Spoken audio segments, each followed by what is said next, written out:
Hello friends, आपका स्वागत है टेस्ट आईक्यू में। फ्रेंड्स, इस वीडियो में मैं आपका टेस्ट लूँगा जिसमें हम 15 क्वेश्चन डिस्कस करेंगे। एक एक क्वेश्चन के बाद में मैं आपको 3 सेकंड दूंगा। यदि न्यूमेरिकल क्वेश्चन है, आपको ज़्यादा टाइम लगता है तो आप वीडियो को पॉज करके सॉल्यूशन दे सकते हैं और वीडियो के लास्ट में आपको बताना है कि 15 में से आपके कितने राइट हुए। ये क्वेश्चन 5 सब्जेक्ट से रिलेटेड हैं: thermodynamics, fluid mechanics, IC engine, power plant और मटेरियल साइंस, जो कि हमने कंप्लीट कर लिए। यानी कि जितने भी एसएससी जेईई के प्रीवियस क्वेश्चन थे वो हम कंप्लीट कर चुके हैं। इसलिए मैंने सोचा आपका टेस्ट ले लूँ ताकि पता चले कि आपको कितना आता है। तो चलिए शुरू करते हैं वीडियो को लास्ट तक ज़रूर देखना। और फ्रेंड्स, मैं आपको बता दूं, एक एक क्वेश्चन को हम डिटेल में डिस्कस करेंगे। यानी पहले आप आंसर दोगे, उसके बाद में मैं आपको आंसर बताऊंगा। और वीडियो में आपको कमेंट करके बताना है कि आपके कितने राइट हुए। पहला क्वेश्चन दिया गया है, match list first fluid properties related term, select the correct answer using the codes given below. First list में दिया गया है कैपिलरिटी, वेपर प्रेशर, विस्कोसिटी और स्पेसिफिक ग्रेविटी। तो ये किससे मैच होगा, कौन सा आंसर करेक्ट होगा, आपको इसका आंसर बताना है। तो आपको मिलते हैं 3 सेकंड। तो मुझे उम्मीद है कि आपने आंसर दे दिया होगा। सबसे पहले हम देखते हैं कैपिलरिटी। तो कैपिलरी राइज होता है, कैपिलरी डिप्रेशन होता है। तो वो किसकी वजह से होता है? वो आपका होता है सरफेस टेंशन की वजह से। यानी कि ए जो है वो फोर्थ करेक्ट हो जाएगा। और सरफेस टेंशन किसकी वजह से होता है? वो होता है आपके कोहेसन फोर्स की वजह से। यानी कि मॉलिक्यूल के बीच में लगने वाला अट्रैक्शन फोर्स होता है, उसकी वजह से उसको हम बोलते हैं कोहेसन, और कोहेसन की वजह से सरफेस टेंशन होता है। वेपर प्रेशर, तो वेपर प्रेशर किसकी वजह से होता है? तो वो होता है आपका कैविटेशन की वजह से। यानी बी में जो है वो फर्स्ट मैच हो जाएगा। विस्कोसिटी, विस्कोसिटी क्या होती है? Resistance of fluid. यानी कि फ्लूइड की जब लेयर एक दूसरे के ऊपर फ्लो करती हैं तो वहाँ पे रेजिस्टेंस होता है, तो उसको हम बोलते हैं विस्कोसिटी। यानी कि जहाँ पे रेजिस्टेंस होगा तो वहाँ पे शियर फोर्स होंगे। तो जो सी है वो थर्ड के साथ में मैच हो जाएगा। फोर्थ दिया गया है स्पेसिफिक ग्रेविटी। तो स्पेसिफिक ग्रेविटी क्या होती है? दूसरा नाम इसका है रिलेटिव डेंसिटी। यानी कि density of fluid to the density of standard fluid, इसको हम बोलते हैं रिलेटिव डेंसिटी या फिर स्पेसिफिक ग्रेविटी। तो ये किससे रिलेटेड है? Density of water. यानी कि जो स्टैंडर्ड फ्लूइड है वो हमारा होता है वाटर। तो ये जो डी है वो 2 के साथ में मैच हो जाएगा। तो यहाँ पे कौन सा ऑप्शन करेक्ट हो जाएगा? डी करेक्ट हो जाएगा, 4 1 3 2। मुझे उम्मीद है कि ये चारों ऑप्शन आपको अच्छे से क्लियर हुए होंगे। अगला क्वेश्चन देखते हैं। Consider the following: temperature, viscosity, specific entropy, pressure. Which of these properties of system are intensive. तो आपको मिलते हैं 3 सेकंड। मुझे उम्मीद है जहाँ तक आप इसका आंसर 1 सेकंड में दे दोगे।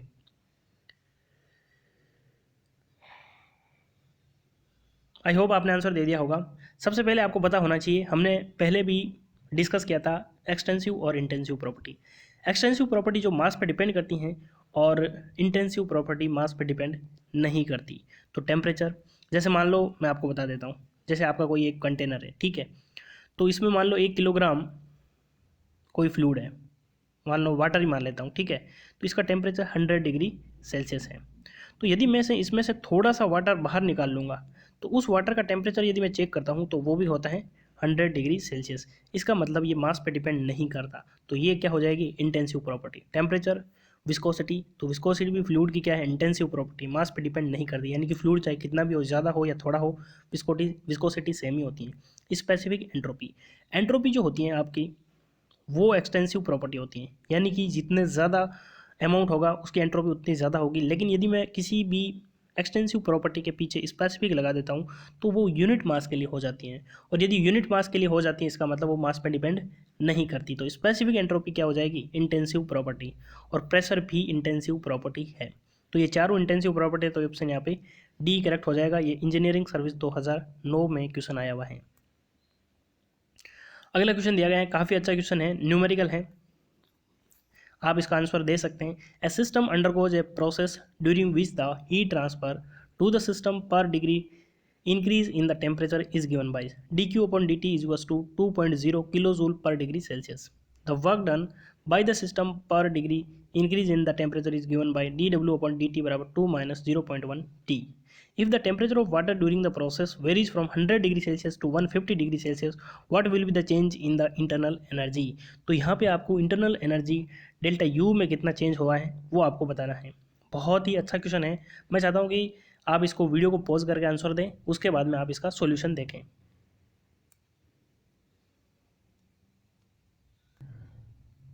तो चलिए सॉल्यूशन देखते हैं। पहले लिखा गया है डी क्यू अपॉन टी बराबर 2.0 kilo joule per degree Celsius. तो मैं डी क्यू का इंटीग्रेशन करता हूँ, ठीक है। तो ये आपका हो जाएगा 2 dt, ठीक है, T1 से लेके T2 तक। dt का क्या हो जाएगा, t हो जाएगा, यानी कि 2t, t यानी कि T2 माइनस T1। और T2 कितना है 150 और T1 है 100, तो दोनों का डिफरेंस कितना हो जाएगा, वो हो जाएगा आपके 50। 50 इंटू 2 कितने हो जाएंगे 100, तो 100 किलो जूल हीट आपके पास आ जाएगी।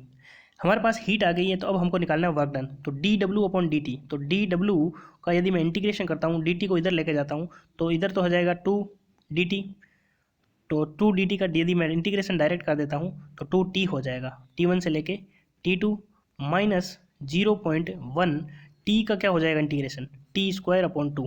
तो यहाँ पे हो जाएगा आपके टी स्क्वायर अपॉन 2, और टी को मेरे जो लिमिट है T1 से T2, तो मैं यदि डायरेक्ट सॉल्यूशन निकालूं तो ये T2 माइनस T1 यानी कि यहाँ पे तो कितना आ जाएगा 50 आ जाएगा, और माइनस 0.1 अपॉन 2 ये हो जाएगा आपके T1 का स्क्वायर, T2 का स्क्वायर माइनस T1 का स्क्वायर, यानी कि 150 का स्क्वायर माइनस 100 का स्क्वायर।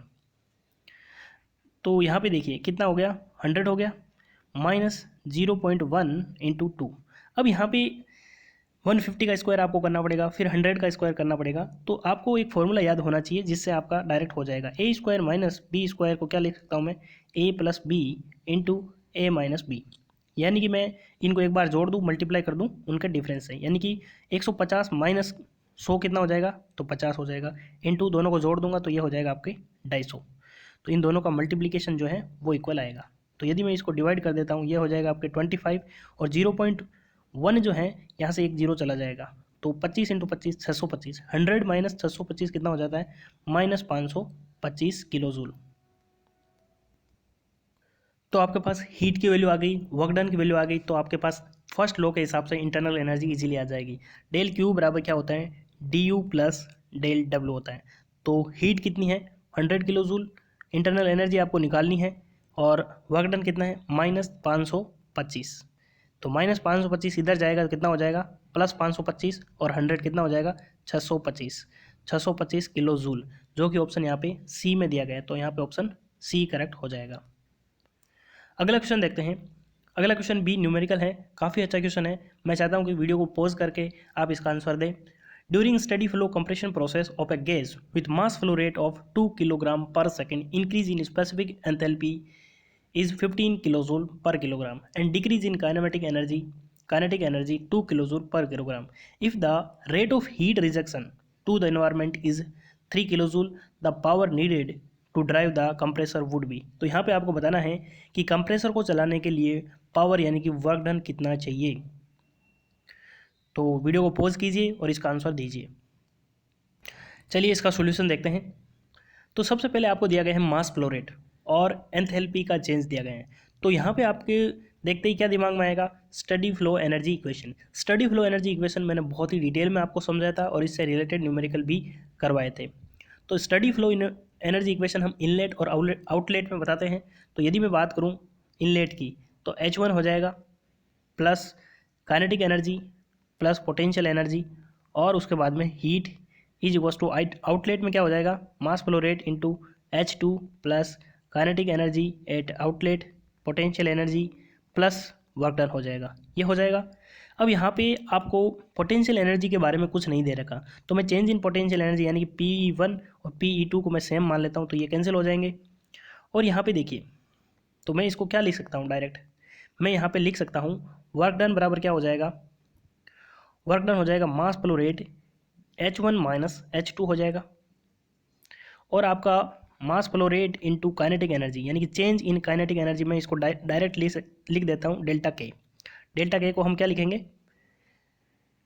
K1 माइनस K2, ठीक है, क्योंकि work done is equals to लिखा है ना अपन ने, तो ध्यान से आपको एक बार अपने नोटबुक में करना है, और प्लस क्यू हो जाएगा, बाकी चीज़ें हमने जीरो कर दी है। अब यहाँ पे देखिए मास फ्लो रेट आपको कितना रहेगा 2, लेकिन यहाँ पे क्वेश्चन को ध्यान से पढ़ोगे तो increase in specific enthalpy 15 kilojoule. Increase यानी कि पहले H1 थी फिर H2 थी, तो H2 ज़्यादा है H1 से, इसका मतलब यहाँ पे H1 माइनस H2 है तो माइनस हो जाएगा, तो ये मैं लिख दूंगा minus plus mass flow rate कितना है 2, और change in kinetic energy K1 minus K2। तो काइनेटिक एनर्जी क्या हो रही है, डिक्रीज हो रही है। डिक्रीज हो रही है इसका मतलब K1 ज़्यादा है और K2 कम है। तो मैं इसको लिख दूंगा K1 माइनस K2, 2 पॉजिटिव में आ जाएगा। और हीट जो है, हीट रिजेक्शन हो रही है, यानी हीट यदि रिजेक्ट हो रही है तो उसको मैं क्या लूँगा, नेगेटिव लूँगा। तो कितना है -3। तो ये आपका कितना हो जाएगा, -30 +4 और -3। तो ये कितना हो जाएगा आपके -29 किलोवाट। तो यहाँ पे ऑप्शन जो है सी करेक्ट हो जाएगा। अब आप यहाँ पे सोचोगे कि माइनस आंसर में तो है ही नहीं, लेकिन आपको यहाँ पे पता होना चाहिए कि जो कंप्रेसर होता है वो वर्क एब्जॉर्ब करता है, यानी कि वो पावर प्रोड्यूस नहीं करता, पावर को एब्जॉर्ब करता है। टरबाइन जो है वो पावर प्रोड्यूस करता है, इसलिए हम उसको पॉजिटिव लेते हैं। लेकिन कोई भी डिवाइस जो है वो यदि वर्क को कंज्यूम कर रही है, यानी पावर को कंज्यूम कर रही है, तो वहाँ पे आंसर नेगेटिव आता है, लेकिन हम उसको लेंगे कि ये कंज्यूम कर रही है, यानी कि नेगेटिव साइन यहाँ पे क्या शो कर रहा है कि ये पावर कंज्यूमिंग डिवाइस है। तो यहाँ पे ऑप्शन थर्ड करेक्ट हो जाएगा। अगला क्वेश्चन दिया गया है, the metacentric height of a passenger ship is kept lower than that of a naval or cargo ship, this is because. तो यहाँ पे आपको 3 सेकंड मिलते हैं, मैं चाहता हूँ कि आप इसका आंसर दीजिए। तो यहाँ पे यदि आपने आंसर दे दिया है तो देखिए, जो मेटासेंट्रिक हाइट होती है जिसको हम GM लिखते हैं, GM बराबर होता है BM माइनस PG। ठीक है, यदि आपको डिटेल में देखना है तो प्रीवियस वीडियो आपने नहीं देखे हैं तो उनको भी ज़रूर देख लेना। एक होता है टाइम पीरियड। टाइम पीरियड क्या होता है, T इजगोस टू होता है 2π√K² अपॉन GM। G क्या है, ग्रेविटेशनल, और GM क्या हो जाएगा, मेटासेंट्रिक हाइट। तो यहाँ K क्या है, रेडियस ऑफ गायरेशन, यानी कि मेटासेंट्रिक हाइट जिसकी ज़्यादा होगी उसका टाइम पीरियड ऑफ ऑसिलेशन क्या होगा, कम होगा।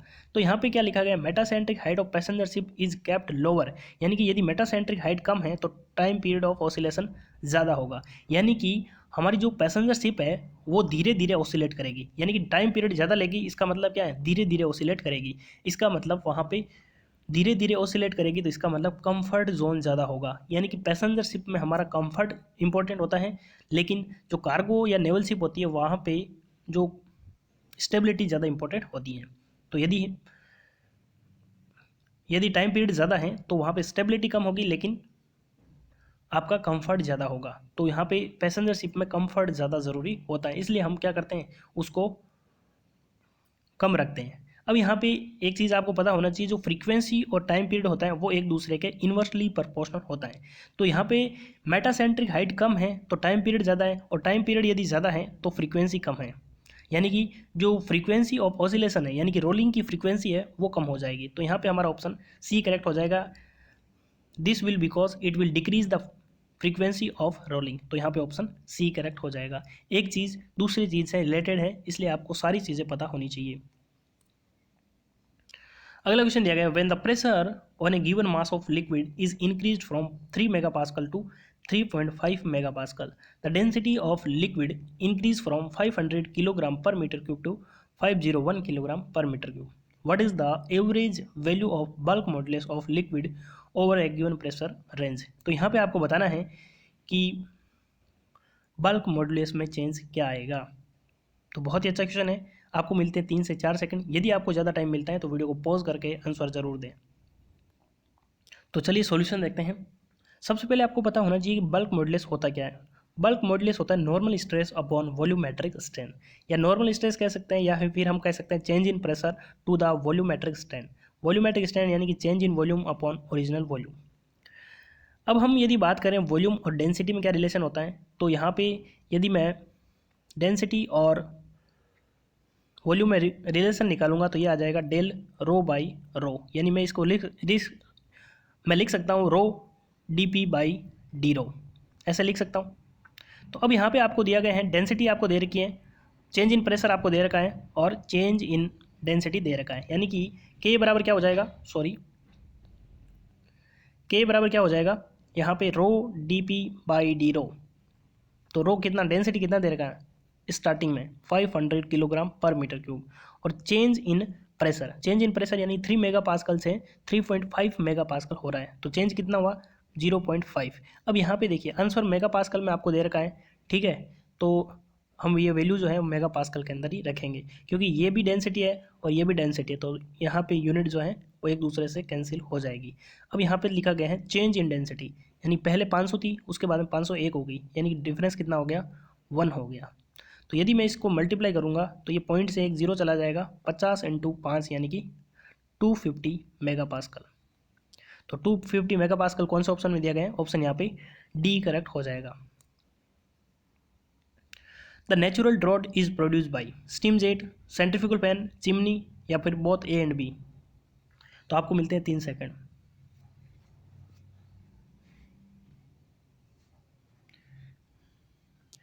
आई होप आपने आंसर दे दिया होगा।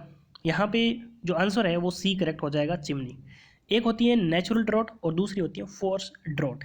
ड्रॉट का मतलब होता है जैसे आपका चिमनी देखा होगा, ये चिमनी जो है यहाँ पे फ्लू गैसेज निकलती है, यानी कि फ्लू गैसेज इधर से निकलेगी और बाहर एटमॉस्फेयर में आ जाएगी। लेकिन आपका एटमॉस्फेयर में यदि प्रेशर P2 है और इधर मान लो उसके अंदर बॉयलर के अंदर प्रेशर जो है वो P1 है, यानी कि यदि P1 is greater than P2 है तो प्रेशर डिफरेंस की वजह से ये जो फ्लू गैसेज है अपने आप हाई प्रेशर से लोअर प्रेशर में चली जाएगी, और जो फ्लो होता है फ्लू गैसेज का उसी को हम बोलते हैं ड्रॉट। अगला क्वेश्चन देखते हैं। A 40 kilowatt engine has a mechanical efficiency is 80%. If frictional power is assumed to be constant with load, what is the approximate value of the mechanical efficiency at 50% rated load? बहुत ही ज़्यादा important question है। मैं चाहता हूँ कि इसका answer आप दीजिए, यदि आपको नहीं आता है तो फिर आप सॉल्यूशन को देखिए। तो चलिए आंसर देखते हैं। सबसे पहले आपको दिया गया है ए 40 किलोवाट इंजन, यानी कि जो पावर है वो दे रखी है 40 किलोवाट। तो ये कौन सी पावर हो जाएगी, ये आपकी हो जाएगी ब्रेक पावर। Mechanical efficiency 80%। तो मैकेनिकल एफिशिएंसी क्या होती है, मैकेनिकल एफिशिएंसी होती है brake power to the indicated power. तो ब्रेक पावर आपको कितनी दे रखी है, 40 किलोवाट। इंडिकेटेड पावर आपको दे नहीं रखी है, लेकिन यहाँ पे आपको एफिशिएंसी दे रखी है कितनी, 80%, यानी कि 0.8। तो यदि मैं इंडिकेटेड पावर निकालूंगा तो कितनी आ जाएगी, 40/0.8, यानी कि यहाँ पे 50 किलोवाट आ जाएगी। यानी आपके पास ब्रेक पावर आ गई और इंडिकेटेड पावर आ गई। और फ्रिक्शनल पावर क्या होती है, इंडिकेटेड पावर बराबर brake power plus frictional power.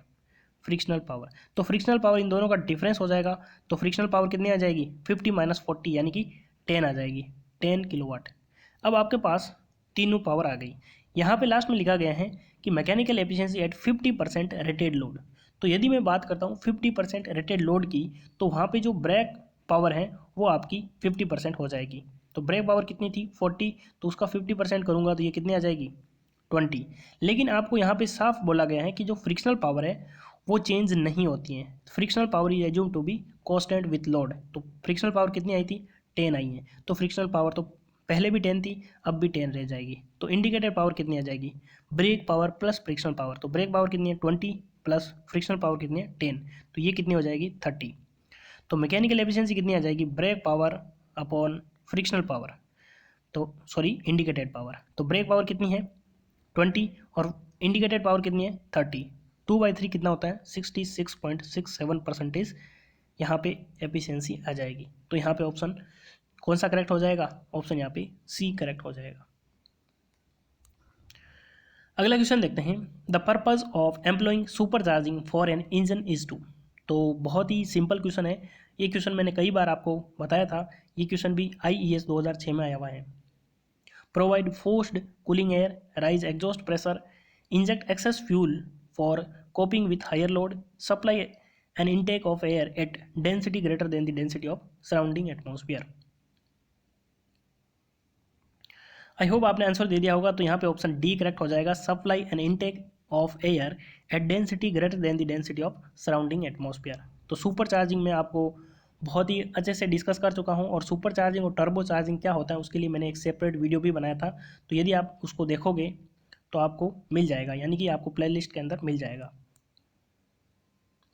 अगला क्वेश्चन देखते हैं। Saturated liquid at A high pressure P1 having enthalpy of saturated liquid 1000 kilojule per kilogram is throttled to a lower pressure P2. At pressure P2, the enthalpy of saturated liquid and the saturated vapor is 800 and 2800 kilojoule per kilogram respectively. The dryness fraction of the vapor after throttling process is। बहुत ही अच्छा question है, ये numerical है, आपको इसका answer बताना है।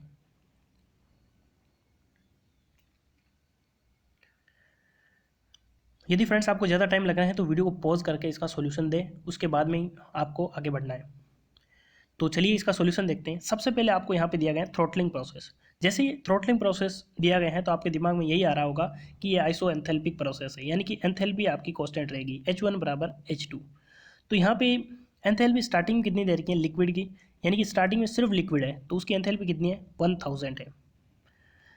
फाइनल एंथैल्पी कितनी है P2 प्रेशर पे आपको लिक्विड की दे रखी है 800, ठीक है, और वेपर की आपको दे रखी है 2800 किलोजूल पर किलोग्राम। लेकिन लिक्विड को वेपर में कन्वर्ट करते हैं तो वहाँ पे बीच में क्या हो जाएगा, ड्राइनेस फ्रैक्शन भी आ जाएगा, और ये होता है आपका XHFG यानी कि Hg माइनस HF। तो वेपर का कितना हो जाएगा 2800 माइनस 800, तो x की वैल्यू यहाँ पे कितनी आ जाएगी, ये दोनों डिफरेंस आ जाएगा 200 अपॉन 2800 माइनस 800 यानी कि 2000, तो ये आ जाएगी 0.1। तो यहाँ पे ऑप्शन ए करेक्ट हो जाएगा। अगला क्वेश्चन देखते हैं। In the operation of 4 stroke diesel engine the term squish refer to the. तो स्क्वेस का क्या मतलब है, यानी कि डीजल इंजन के अंदर स्क्वेस का क्या मतलब है। Injection of fuel in the pre combustion chamber, discharge of gases from the pre combustion chamber, entry of air into the combustion chamber, stripping of fuel from the core. बहुत ही अच्छा question है, इसका answer आपको देना है। आई hope आपने answer दे दिया होगा। स्क्वेस का मतलब होता है entry of air into the combustion chamber, यानी कि कंबशन चेंबर के अंदर यदि एयर की एंट्री होती है उसको हम बोलते हैं स्क्वेस। तो ये वर्ड आपको याद रखना है, और ये क्या होता है इसका मतलब ये भी आपको याद रखना है। एग्जाम में ऐसे क्वेश्चन बहुत ज़्यादा पूछे जाते हैं। अगला क्वेश्चन दिया गया है। In a 2 stage reciprocating air compressor the suction and delivery pressure are 1 and 4 bar for maximum efficiency intercooler pressure is. तो यहाँ पे आपको इंटरकूलर का इंटरमीडिएट प्रेशर बताना है, तो आपको मिलता है 3 सेकेंड।